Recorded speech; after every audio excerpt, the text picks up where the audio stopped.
Imaginez une seconde, si toute notre énergie intérieure avait un but, une direction précise. C'est une question assez folle, hein? Aujourd'hui, on plonge dans une idée vraiment fascinante de l'auteur Silo. C'est le concept du centre de gravité intérieur. En gros, c'est une idée qui nous force à nous demander où va vraiment toute notre énergie. Allez, on regarde ça ensemble. Alors, pour commencer, Silo nous lance une question qui donne le vertige. Il nous dit, imaginez un instant que notre corps, pouf, il disparaît, qu'est-ce qui reste? Qu'est-ce qui arrive à notre énergie, à notre conscience? C'est vraiment ça le point de départ de toutes ces réflexions. OK. Première étape, l'énergie sans encre. Parce que, vous savez, avant même de parler de quelque chose de permanent, de durable, il faut d'abord comprendre le chaos. Fait qu'on va voir ce qui se passe quand notre énergie n'a rien pour la retenir. L'idée des silos ici, elle est vraiment, vraiment puissante. Il dit que sans le corps pour la maintenir en place, notre énergie partirait complètement dans tous les sens. Imaginez l'affaire. C'est comme avoir plein de chevaux qui tirent chacun dans une direction opposée. L'attelage finit par se faire démolir, c'est sûr. De même façon, notre moi, notre conscience se dissiperait. Et là, toute idée de permanence ou d'immortalité, ça devient juste impossible. Bon, la question, c'est comment on fait pour éviter que tout parte en éclats? La réponse de Silo, c'est le fameux centre de gravité. Mais attention, là, c'est pas une force qui vient de l'extérieur, comme une divinité ou une croyance. Non, non. C'est un point d'unité qu'on bâtit à l'intérieur de soi. C'est comme un genre de soleil intérieur qui vient harmoniser toutes nos contradictions puis qui attire toute notre énergie vers lui. Le message, il peut pas être plus clair que ça. La permanence, là, c'est pas quelque chose qui nous est donné d'avance. C'est pas un dû. C'est le résultat d'un vrai travail intérieur. C'est la conséquence directe de la création de ce centre qui unifie tout. Sans ça, tout se dissout, tout disparaît avec le temps. OK, on arrive à la deuxième partie, le potentiel humain. Parce que si ce centre-là est si important, la question qui se pose, c'est qui peut le construire? Est-ce que c'est juste pour une petite élite? C'est là qu'on touche vraiment au cœur de ce que ça veut dire être humain.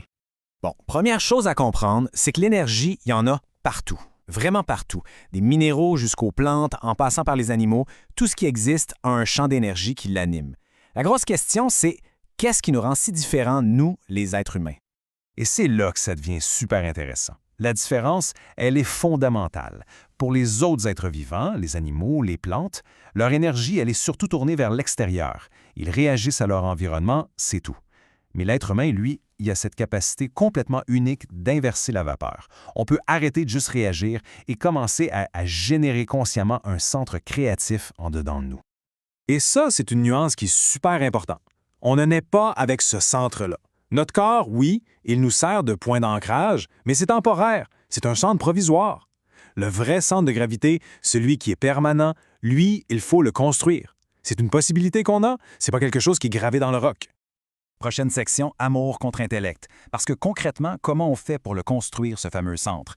La réponse de Silo, elle pourrait en surprendre plus d'un. Disons que ça va bien au-delà de juste accumuler des connaissances dans des livres. Silo, il parle de deux chemins principaux. D'un côté, il y a le travail intérieur, quelque chose de structuré. Et de l'autre, et ça c'est peut-être le chemin le plus universel, il y a ce qu'il appelle un grand amour intérieur. Et la comparaison qu'il fait est juste brillante. On connaît tous des gens super cultivés, qui ont lu des bibliothèques au complet, mais qui semblent éparpillés. Leur énergie part dans tous les sens. Et à l'inverse, on peut penser à des personnes très simples, qui savent peut-être même pas lire ou écrire, mais qui dégagent une force intérieure incroyable. Un centre super solide qui a été forgé par un amour vraiment profond. Voilà, c'est ça le mécanisme. Cet amour-là, c'est pas juste une petite émotion passagère. Non, c'est une force active qui vient unifier la personne de l'intérieur. C'est ça qui résout les conflits internes, qui brise les contradictions, puis qui rassemble toute l'énergie autour d'un seul et même point. C'est ça, la naissance d'un centre de gravité. Bon, dernière partie, la mesure intérieure. Tout ça, ça nous amène à une question un peu délicate.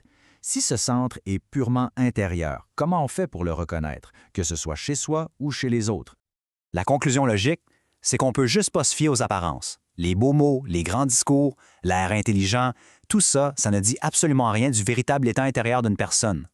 Le centre de gravité, c'est une réalité qui se vit, c'est pas une théorie qu'on explique dans un cours. Et Silo le dit très clairement ici, la seule vraie mesure, c'est l'expérience directe. Et comme on n'a pas accès à l'expérience intérieure des autres, tout jugement devient impossible. Puis de toute façon, comme le demande l'auteur avec un peu d'humour, pourquoi on voudrait même se mettre à mesurer le niveau des autres? Et on termine avec une question qui ramène tout ça à l'essentiel. La question à se poser, c'est où se dirige notre énergie? Au-delà de toutes les théories, la seule chose qui compte finalement, c'est d'observer où va sa propre énergie au jour le jour. Est-ce qu'elle est toute éparpillée vers l'extérieur ou est-ce qu'elle commence à se diriger, à converger vers un centre?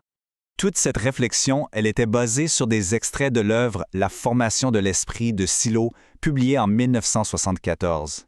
Pour les personnes qui aimeraient approfondir sa pensée et, qui sait, découvrir l'ensemble de son œuvre, le site silo.net est vraiment une excellente ressource. Merci d'avoir été là